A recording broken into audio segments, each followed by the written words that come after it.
ይሄ ቪዲዮ በተለይ ኡበርን እንደ ዋና ስራ መተዳደሪያ ያርጋችሁ ለምትኖሩ ከዛ ውጪ አዲስ መኪና ገዝታችሁ ምናምን ኡበር ውስጥ ለገባችሁና አካውንታችሁ ዲአክቲቬት ለሆነና ሌሎቻችሁም እንድትጠነቀቁ ነው ይሄ ቪዲዮ የሰራውላችሁና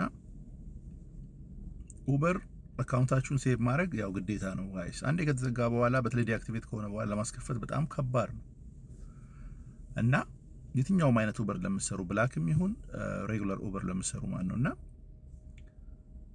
በምን አይነት መልኩ ነው ዲአክቲቬት ሊሆን የሚችለው ኡበራችን አካውንታችን ምናምን የምትሉ ሰዎች ሞስትሊ ዲአክቲቬት የሚያደርጉት ዲፕሊኬት አካውንት ሲሆን ነው። ዲፕሊኬት አካውንት ማለት ለምሳሌ ኡበር ኢት አካውንት ኖሯችሁ መጀመሪያ አውጣችሁ ኡበር ራይድ አካውንት አድ አድርጉበት እዛ ላይ ስትሏቸው ሌላ አካውንት አውጡ ይሏችኋል።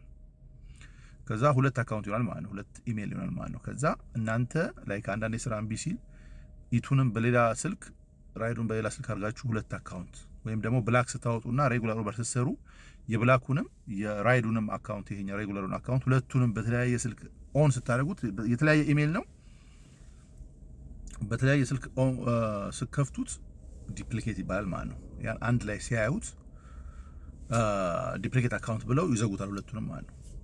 ከዛ ውጪ ፌስ አይዲ ነው የናንተን ኡበር አካውንት ሌላ ሰው ፌስ አይዲ ያስገብቶ ስልክ እንትን ፎቶ ሊነሳ ከሞከረ ያም ሌላ ፍራውድ ነው ራሱ ማለት ነውና በዚህ አንደኛ ይዘጋል። ሁለተኛ ያው ከከስተመር ጋር ባላችሁ ነገር ማለት ነው። ይሄ ላይክ ስለ ብሄር ስለ ሃይማኖት ምናምን የምታወሩ ከሆነ ስለ ምንነት የምታወሩ ከሆነ ሰውየው ያኛው ከስተመሩ ኮምፕሌን ካረገ በዛ ምክንያት ሀራስ አረገኝ ካለ ይዘጋባችኋል ማለት ነው። ሴክሹዋል ነገር ምናምን።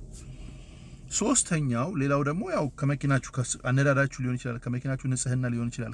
ከዚህ አንፃር ካላችሁ ፐርሰናል ነገር አንፃር ከስተመርን በአግባቡ ሪስፔክት የማታደርጉ ከሆነ ማለት ነው። መኪና ገዝታችሁ ስትነዱ ከስተመሩ ልክ እንደ ኦነር ነው። በነገራችን እናንተ ሳትሆኑ የመኪናው ባለቤት ከስተመር እስካለ ድረስ እሱ ነው የዛ መብቱ የሚከበረው ማለት ነው። እዛ ውስጥ ከገባ ሰውየው ውስጥ ከገባ የሱ መብት ነው ፕራዮሪቲ መስጠት ያለባችሁ ማለት ነው።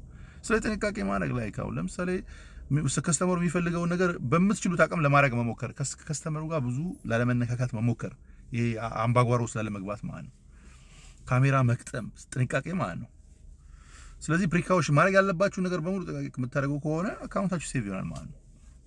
ይሄ አንዳንደኛ ያበሻ ኢጎ ባህር ያለብን ማለት ነው። እንዴት ለምን የኔ መኪና ውስጥ ምናምን ነው አይደለም፣ እንደዛ አይደለም። you have to be down መሆን አለበት። እዚህ ጋር ስራ ነው 10 ደቂቃ 30 ደቂቃ የምታገኘው ሰው ነው። በዛ ሰዓት ውስጥ ካልም ከሆንክ አካውንት ሴቭ ይሆናል ማለት ነው። ኡበርን ደግሞ ሁሌ እላችኋለሁ ኡበር እንደ ባክአፕ ስራ እዚህ ሀገር ምንም አይነት ስራ ቢኖራችሁ በአጋጣሚ አሁን እንደምታዩት ነው ከስራ ስትነሱ ብድግ ብላችሁ ልትሰሩት የምትችሉት ስራ ነው። ስለዚህ መኖሩ ይጠቅማል ማለት ነው። ሶ በዚህ መልኩ ነው አካውንት ሊዘጋ ሊቆለፍ ዲአክቲቬት ሊሆን የሚችለው።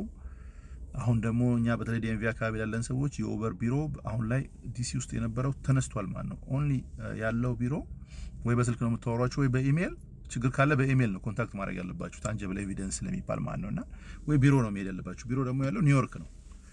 ስለዚህ እዛ ሄዳችሁ ወዲያው ነው ሲዘጋባችሁ መቆየት ያለባችሁ። ወዲያው ረጅም በኢሜል እና ስልክ በየጊዜው መደወል ኢሜል ማድረግ ምናምን ኮንታክት ካረጋችኋቸው ወዲያው ሊከፍቱላችሁ። ከቆየ በኋላ ግን ላይክ አስቸጋሪ ነው የሚሆነውና በዚህ መልኩ ጥንቃቄ ያድርጉ ለማለት ነው።